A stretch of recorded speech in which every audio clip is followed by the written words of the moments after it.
Steward, I believe, when you were doing a Yeah. biography. And you can obviously tell me the story, but I believe he said to you, "How are you feeling?" And you said, "Oh, it's great." And then he kind of stopped you and went, "How are you really feeling?" Do you mind telling me that story again?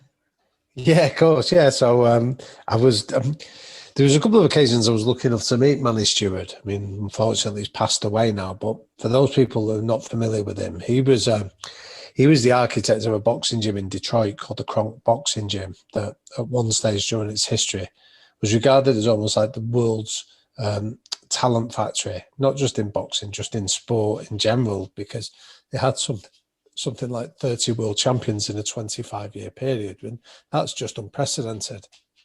And Manny Steward was probably the least educated man I'd met. So he'd left school without any formal qualifications very young, but he was the most street smart by a million miles.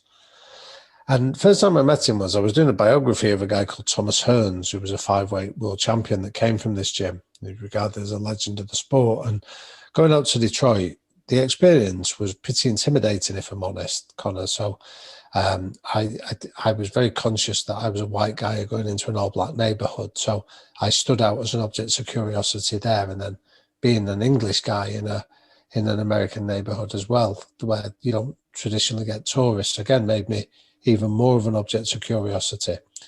And some of the stuff you could see there, it was very, like, guns were very evident, the drug culture was very evident in the area, the crime rate was regarded, it made it a bit of a no-go zone. So the reason I mention that is there was lots of reasons to feel a little bit out of my comfort zone and sort of feel quite wary, I suppose. And I got in there anyway into the Kronk, and Manny Steward was waiting for me. And his first question was, "Damian, it's great to see you this morning. How do you feel?"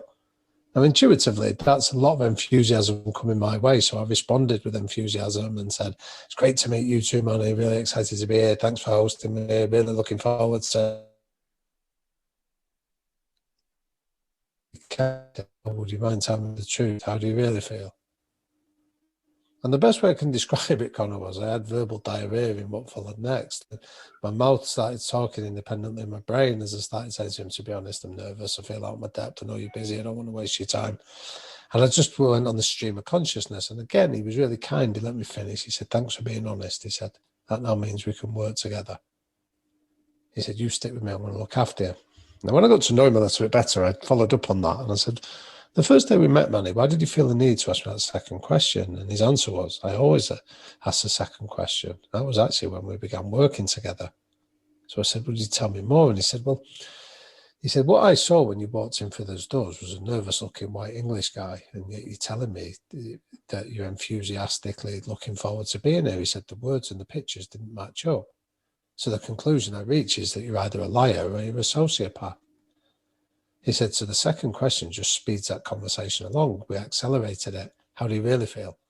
And the second answer told me that you were telling lies. You were really feeling quite nervous, but you were doing your best to try and accommodate it. He said, "So that made me understand you're a decent bloke, which was why I welcomed you." He said, "But I work on that basis with every child that comes into my world feels the same way you do. They feel nervous, frightened, scared, intimidated." He said, "And I think I'm the best coach in the world, but I can't coach you when those emotions are clouding your judgment." So Manny Stewart describes his process as contain, then explain. And the point it means by that is contain your emotions, make you feel valued, make you feel respected, make you feel cared for. And once we've achieved that, then we can start to explain how we're going to work together effectively. And that's that's a summary of a big part of the work that I do when I go and work with coaches, creating an environment where people feel contained. They don't feel that they've got to look over the shoulder. They don't feel they're going to be ridiculed or made to feel small or inadequate. And once you've got that in place, then you can really start coaching